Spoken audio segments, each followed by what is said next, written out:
My fake job interview was a trap, but the missing museum documents linked me to a secret my father took to his grave. And now, a woman named Evelyn is holding the match that could burn down my entire inheritance. The polished mahogany of the reception desk felt cold beneath my clammy fingertips, a stark contrast to the sweaty heat prickling my neck. I kept my eyes fixed on the faux marble floor, tracing the intricate, meaningless patterns, anything to avoid looking up at the receptionist whose perfectly sculpted expression suggested she was judging my entire life lineage. "Mr. Harrison, Mr. Sterling is ready for you now." My throat constricted. This was it.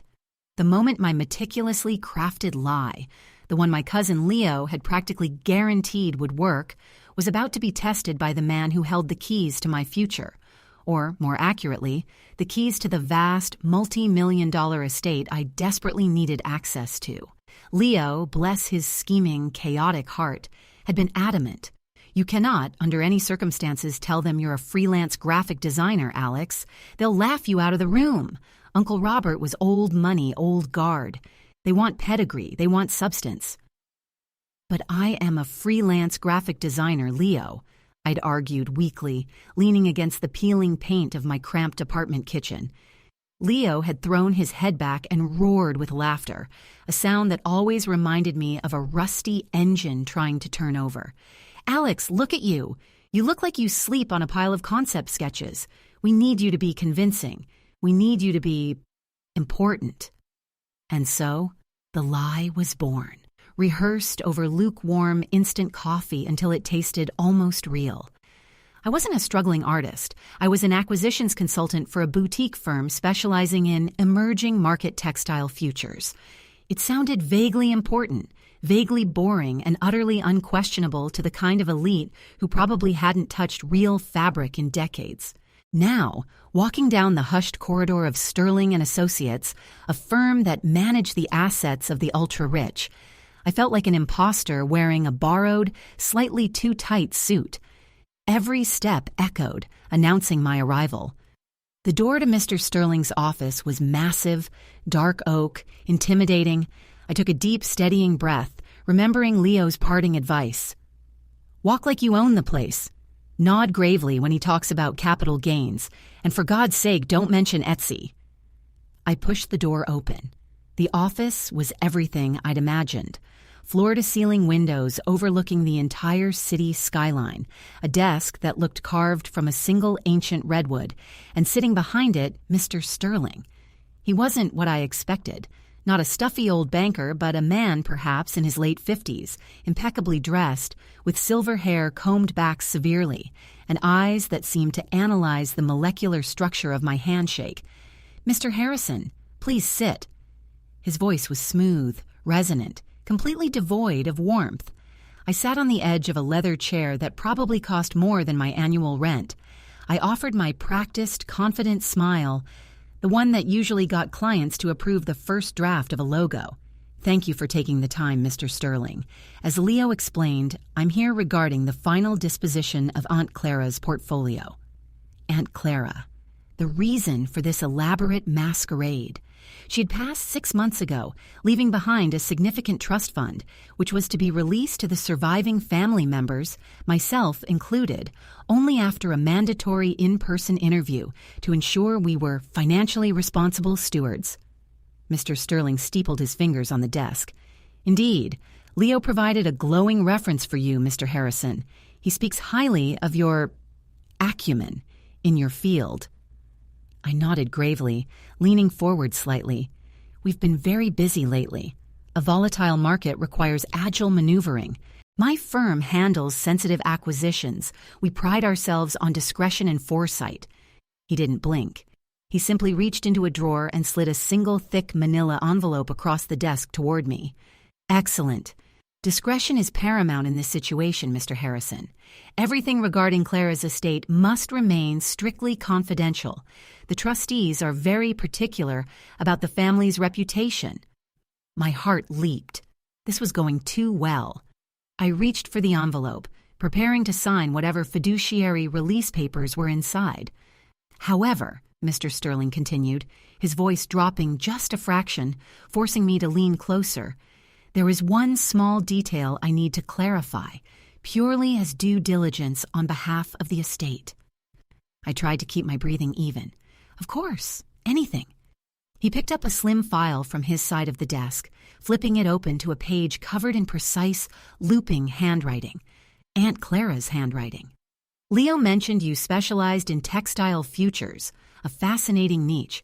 However, when reviewing the background checks conducted by the estate lawyers, there appears to be a slight discrepancy in your listed professional history. My blood turned to ice water. Leo had assured me their background checks were cursory, mostly just confirming identity. A discrepancy, I managed, my voice suddenly high and reedy. I assure you everything is in order. Mr. Sterling tapped the paper with a perfectly manicured nail. It states here that for nearly 5 years, prior to your supposed entry into acquisitions consulting, you were employed full-time as a historical archivist at the Eastwick County Museum.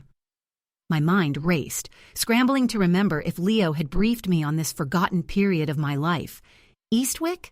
I hadn't even visited Eastwick County since I was 10.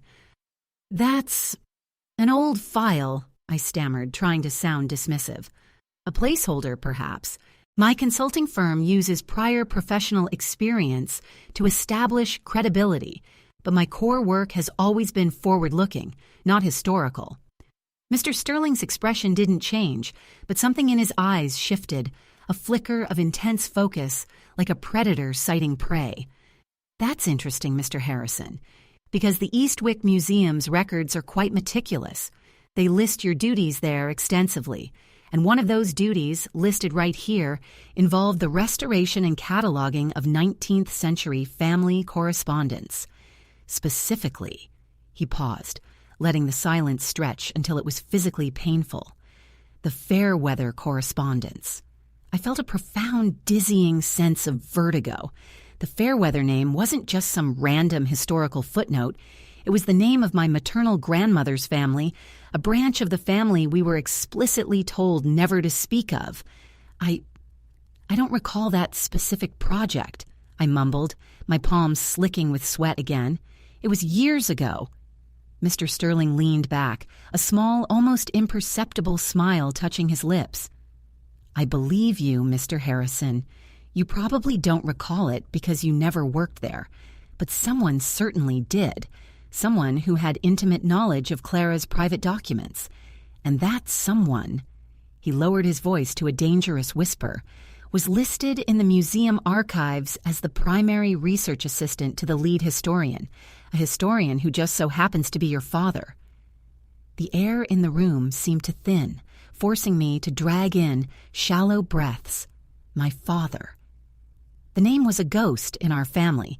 He'd supposedly walked out when I was an infant, swallowed by the vast, unforgiving anonymity of the city. My mother never spoke of him, simply shutting down any inquiry with a cold, absolute finality that brooked no argument.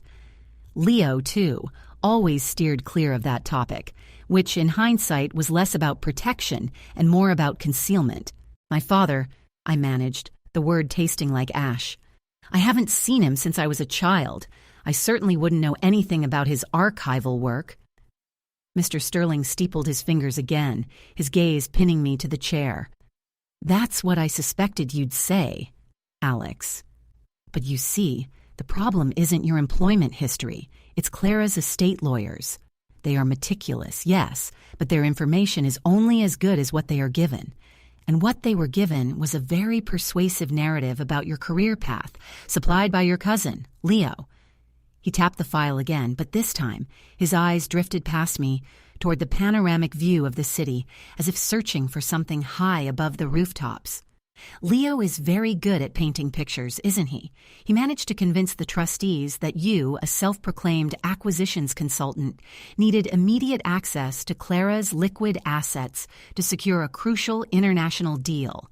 A deal that, coincidentally, would prevent a large portion of her wealth from falling into the hands of a distant, less desirable branch of the family. I swallowed hard. Leo's motives were always murky, a self-serving fog, but this sounded dangerously close to outright fraud orchestrated solely for my benefit, or so he claimed. "Leo is family," I said, trying to inject some conviction into my voice. "He looks out for us."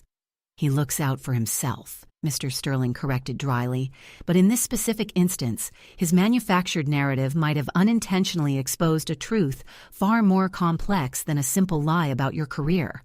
Clara's will stipulated that if any beneficiary attempts to mislead the estate trustees, their entire claim is voided and the funds are redirected to a specific charitable foundation. My stomach plummeted. "Voided? What are you saying?" "I'm saying, Mr. Harrison, that the very act of presenting a false professional history, supplied by your cousin, is enough to trigger that clause. But why did Leo insist on the lie? Why the elaborate cover story about textile futures? It seems excessive for a simple background check." He leaned forward again, his voice dropping to an intense, confidential register. "Because, Alex, the lie wasn't about hiding the fact you were an unemployed artist. The lie was designed to distract from the one thing you couldn't fabricate easily, a verifiable paper trail connected to the Eastwick Museum archives." My mind was reeling. If the lie was a distraction, what was the real target? "I don't understand. Why the museum? Why my father?" Mr. Sterling sighed, a sound heavy with implied knowledge. "Because the Fairweather correspondence isn't just historical fluff, Alex. It contains documentation concerning the legitimacy of the original transfer of the Fairweather ancestral land that eventually formed the cornerstone of Aunt Clara's entire fortune." He paused, letting the weight of that sink in. If that land transfer, executed nearly a century ago, were ever successfully challenged based on evidence found in those documents, which your father was cataloging, it wouldn't just challenge Clara's estate. It would challenge the legitimacy of the entire trust structure that Leo is currently trying to navigate. My head was spinning. This wasn't about money. This was about the very foundation of the family's wealth, something I never knew existed beyond dusty old ledgers. "So, what does this have to do with me?" I whispered. Mr. Sterling reached into the file again, pulling out a single brittle, yellowed photograph tucked between official documents. He slid it across the desk. It was a picture of a much younger man, undoubtedly my father, standing next to a woman whose features were strikingly familiar, even across the decades. Her eyes, her strong jawline, it was a young Aunt Clara. But beside them, looking distinctly uncomfortable and slightly out of place, was another figure, a woman I recognized instantly despite the vintage clothing and dated hairstyle. It was my mother, and she wasn't just standing beside them, she was holding the hand of a small child, barely 4 years old, a child whose face, even blurred by time and poor lighting, was undeniably mine. "The museum records show your father worked on that project for 5 years, Mr. Sterling said, his voice devoid of all pretense now, raw with accusation. "And they also show that during those 5 years, he had a long-term, undisclosed relationship with a woman who was not his wife, your mother, a relationship that produced a child." He pointed a stern finger at the grainy photograph. "Leo knew you were my father's son, Alex. He didn't tell me you were an acquisitions consultant because he thought I wouldn't hire an artist. He told me you were an acquisitions consultant because he needed to create a verifiable lie that diverted attention away from the true, explosive secret contained within the archival records, that you, the illegitimate nephew, are actually the unrecognized, direct heir to the Fairweather lineage. And if the documentation proves Clara's original acquisition of the land was fraudulent, you stand to inherit everything, potentially bypassing Leo entirely." He leaned in one last time, his face inches from mine. "The lie was a smokescreen, Alex. But the archival documents your father was working on, they are now missing from the Eastwick Museum vault, and I need to know, right now, who hired you to get into this office, you or Leo, and why you suddenly need access to those missing papers." The color drained from my face so fast I felt a dizzying rush. My mother, Clara's confidant, my father's secret partner, standing there in a picture that proved my entire childhood narrative was a carefully constructed falsehood orchestrated by the very people I thought were protecting me. Missing, I choked out, my voice barely a rasp. The documents are missing. Mr. Sterling didn't flinch at the shock radiating off me. He was a glacier of corporate resolve. They were noted as in transit for external review the day after Leo made his initial inquiry about Clara's estate. Convenient timing, wouldn't you say? He tapped the photograph again, his gaze sharp and unforgiving. Leo is operating under the assumption that he can use your legitimate existence, your very existence as Clara's secret grandnephew, to gain leverage over the trustees, perhaps to challenge the will if he feels he isn't getting enough. But he didn't anticipate that the lawyers would dig deep enough to find the museum connection. Now, if those Fairweather papers surface, the entire inheritance structure collapses. And if you are somehow involved in their disappearance, then you are no longer just a lying beneficiary. You are a threat to the integrity of this entire financial structure. The weight of Leo's manipulation settled on me, suffocating and heavy. He hadn't just given me a job title. He'd thrown me into a centuries-old land dispute with my own father's ghost as the central figure. I swear to you, Mr. Sterling, I know nothing about any missing papers. I just took Leo's advice on the job title. I'm just trying to secure my portion of the inheritance so I can finally afford to pay off my student loans, I pleaded, gesturing helplessly at my ill-fitting suit. I design logos for coffee shops. Mr. Sterling leaned back, the sound of the leather creaking, echoing the collapse of my flimsy alibi. I believe you, Alex. I believe you are a very small fish in a very large, dirty pond. Which brings me to the critical question. If you didn't take the papers, and Leo is the one pushing this entire narrative, why did Leo arrange a meeting for you with me today, knowing full well the lawyers would flag your father's connection to the Eastwick archives? He stood up, walking around the massive redwood desk until he was standing over me, radiating an imposing authority. Leo knew exactly what he was doing. He set you up as the scapegoat, Alex. If the trustees discover the documents are gone, and they will discover it by the end of the week, they will look for the last person who had a legitimate reason to access that archival information, the person whose background history conveniently overlapped with the missing period. That's you. I scrambled to my feet, knocking my chair backward with a loud clatter that sounded deafening in the quiet office. No, he wouldn't. He's my cousin. Cousins argue, Alex, but they rarely set each other up for grand larceny and potential prison time unless the payoff is colossal or unless someone else is pulling the strings. Mr. Sterling's eyes narrowed, no longer analytical, but dangerously suspicious. Leo's movements over the last 6 months have been highly unusual. He hasn't been concerned with your small settlement. He's been aggressively buying up stock in textile futures, the very industry you claim to be consulting in. He walked back to his desk and retrieved a small, sleek silver device, a voice recorder. He pressed play. The sound that filled the room was instantly recognizable, sharp and full of Leo's characteristic grating energy. Look, Alex, you walk in there, you dazzle him with jargon, acquisition this, portfolio optimization that. If he mentions Eastwick, you freeze. Say you have a terrible migraine, say you need water. Do not, under any circumstances, mention the name Evelyn. Evelyn. Another name I'd never heard. Who was Evelyn? The recording continued, and the shift in tone was immediate, chilling. Leo wasn't speaking to me anymore. He was speaking to someone else, someone powerful. Yes, Mr. Sterling, the boy is handled. He's desperate enough to lie, and that photo will keep him occupied for days. By the time the trustees realize the Fairweather papers are gone, they'll pin it on the acquisitions consultant with the mysterious family connection. You get the land documentation, you solidify the existing estate structure, and I get my payout from the textile firm stock you promised me. It's clean. My legs went weak. The voice on the recording wasn't Leo's. It was Mr. Sterling's, calm and cold, directing Leo like a puppet master. Leo wasn't the mastermind. He was the desperate middleman who needed the textile stock payout. And Mr. Sterling.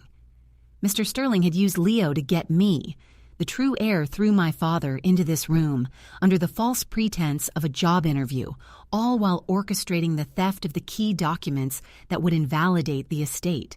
The picture of my mother and father, Clara and me, flashed in my mind. My father worked on the papers. Clara kept the fortune based on the land those papers detailed. Mr. Sterling wanted the papers destroyed to protect the current structure. And Leo, manipulated by Sterling, set me up as the fall guy. "You set me up," I whispered, staring at the recording device as if it were a viper coiled on the desk. "You knew everything." Mr. Sterling didn't deny it. He picked up his phone, his hand hovering over the dial pad. "I did. And now, you have presented me with an unexpected variable, Alex. You know too much about the players, and you know the documents are missing. I can't let you leave here to complicate things further." He looked directly at me, his face hardening into an expression of pure, lethal intent. "You have two choices. You can walk out now, and I will ensure Leo takes the full blame for the document theft, but you will never see a dime of Clara's money, and you will be pursued by every lawyer in this firm for defamation. Or—" He paused, his thumb hovering over the call button. "Or you can tell me where your father is, Alex, because if he has those original Fairweather papers, he's the only one who can protect you now." My breath hitched. The cold, oppressive silence of the high-rise office seemed to amplify the frantic beating of my own heart. Sterling, the architect of this entire poisonous scheme, was offering me an alliance based on mutual desperation. He needed the missing documents to stabilize the estate he controlled, and I needed survival, and maybe, just maybe, the truth about the father I never knew.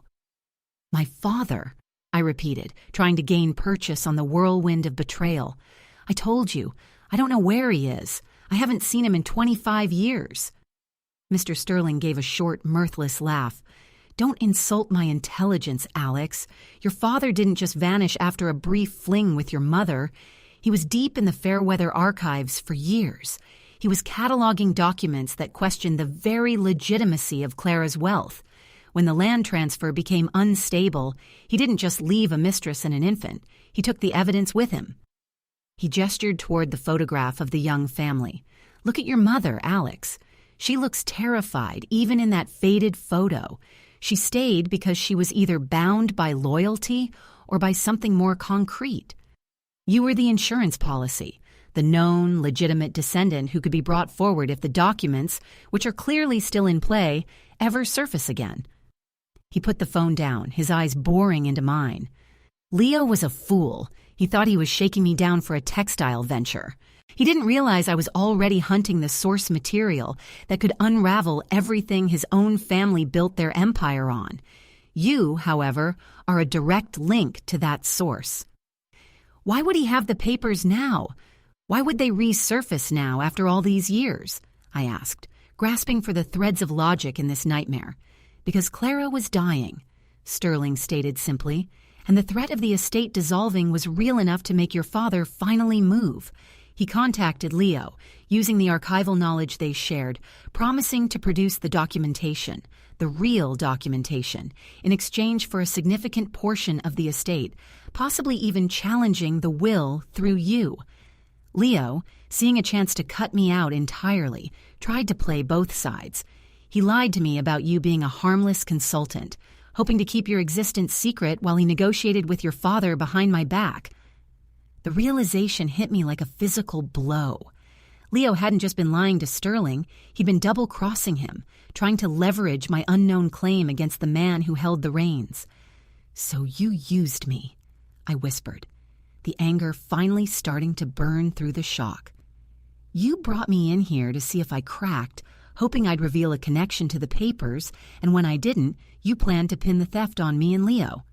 "Precisely," Sterling confirmed, sounding almost proud of his strategy. "And now you know the plan.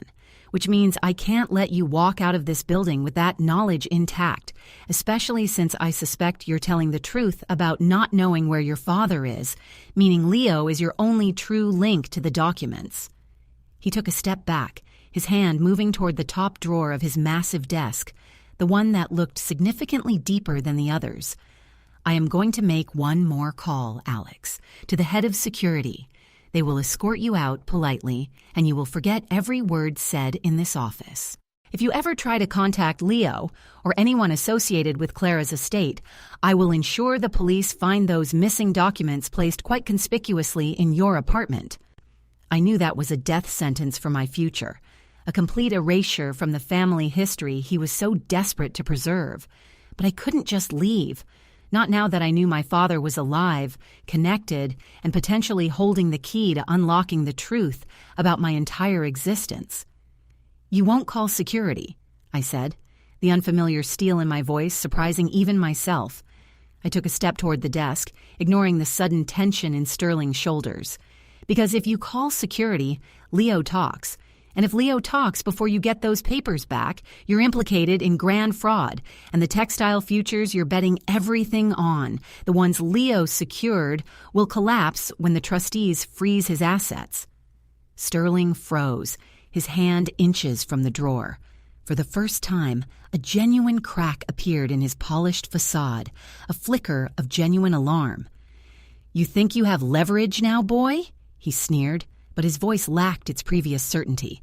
"I know I do," I countered, forcing myself to meet his gaze.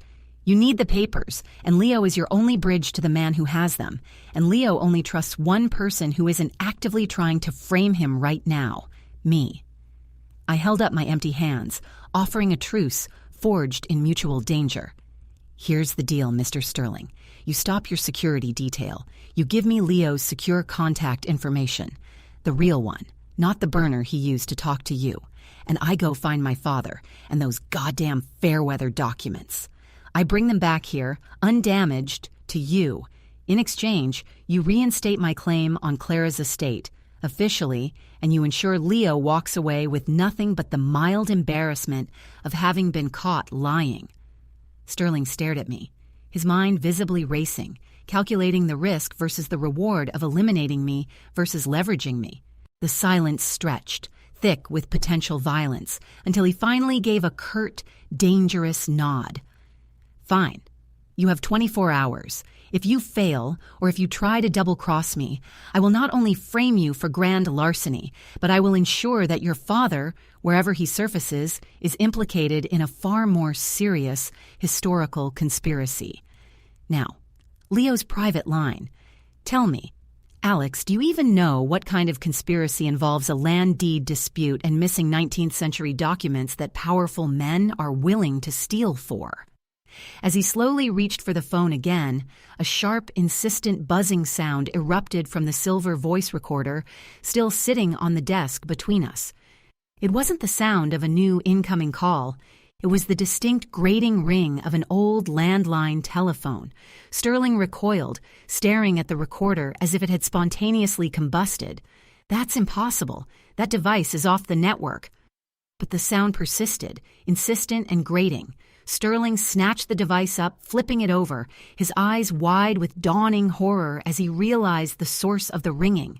It wasn't the recorder itself ringing. It was something inside the casing. He pried the small silver shell open with his thumbnail, revealing a crudely soldered microchip hidden beneath the recording mechanism, and taped directly to that chip was a small, neatly folded piece of paper. It was a key card, a swipe card, heavily coated with the logo of the Eastwick County Museum embossed on the plastic, and written on the back in my father's distinct looping script were 3 chilling words: "I already sent Evelyn." The name Evelyn echoed in the sterile silence of Mr. Sterling's office, suddenly carrying the weight of an imminent disaster. Evelyn, the woman Leo had specifically warned me not to mention. Not my mother, not Clara, but a third unknown entity connected to the missing documents, and now, apparently, connected directly to this hidden transmitter in Sterling's office. Sterling's composure shattered. The controlled fury evaporated, replaced by a raw, visceral fear I hadn't anticipated from such an immovable figure. He stared at the museum key card as if it were a ticking bomb, which, given the context, it almost certainly was. "Evelyn," he hissed, running a hand through his perfectly slicked hair. He used Evelyn. That was the fail-safe. I stepped back, putting distance between myself and the man who had been orchestrating my ruin. Who is Evelyn? And what fail-safe? Sterling looked up at me, his eyes frantic. Evelyn was the lead historian at Eastwick when your father was there, the one who officially signed off on the legitimacy of the Fairweather land transfer a century ago, the very transfer that forms the basis of Clara's fortune. Your father didn't just sleep with Evelyn. They were partners. They were the ones who discovered the initial flaw in the deed, the one that could invalidate everything. He slammed the voice recorder down. If Evelyn has that key card, it means she has access to the primary archival vault at Eastwick, the vault that houses the original drafts, the correspondence, and the very documents that prove the land transfer was fraudulent. And if she has those, she doesn't need your father. She can destroy the entire historical record on her own terms. The pieces clicked into place with brutal clarity. Leo hadn't been trying to leverage my father for the papers. He'd been trying to secure an exit strategy with Sterling. But my father and Evelyn had clearly decided to burn the entire operation down, using me as the distraction and Sterling's hubris as the trigger. "And you think I can stop her?" I asked, a bitter laugh escaping my lips. "I design logos, Sterling. I'm not a corporate saboteur." "You are the only person left in this room who has a genuine, albeit manufactured connection to the family name and a reason to be taken seriously by the estate lawyers if you bring back evidence," Sterling retorted, grabbing his jacket. "Leo is compromised, likely already on the run trying to cash out on those textile stocks. You have the potential leverage over the papers. Go to Eastwick. Find Evelyn.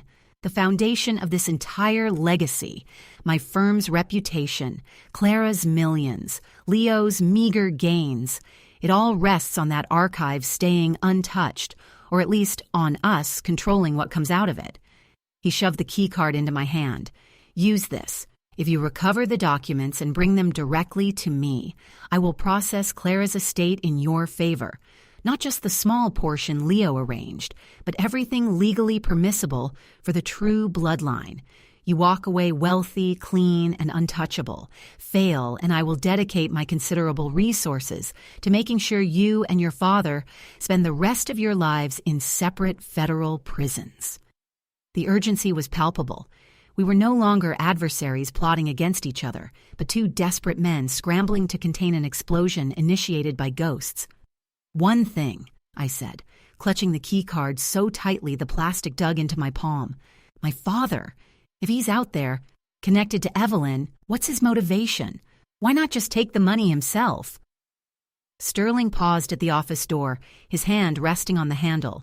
He looked back, his expression grim, older than he had seemed moments before.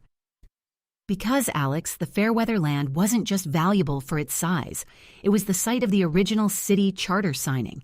If the transfer is proven fraudulent, the land reverts to the state. If the state takes it back, it's not just Clara's fortune that vanishes. It's the entire historical precedent the Sterling and Associates firm was founded upon, back when your family owned the city. Your father and Evelyn aren't after money, Alex. They're after historical justice, and they intend to erase every single trace of this corrupt inheritance, starting with you."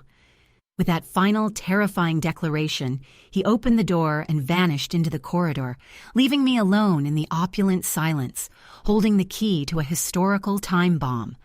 I looked down at the key card, the logo of the Eastwick Museum mocking me. 24 hours. I had 24 hours to find a father I didn't know, confront a former lover of his, and decide whether to salvage a fortune built on lies or help erase the entire foundation of my family's history. I turned toward the massive window, the city sprawling below me, knowing that somewhere out there, Evelyn was already inside, holding the match. I took a deep breath, tasting the expensive, recycled office air one last time, and then sprinted for the exit, the dead weight of the inherited lie finally forcing me into the only honest action left, running toward the truth, no matter how destructive.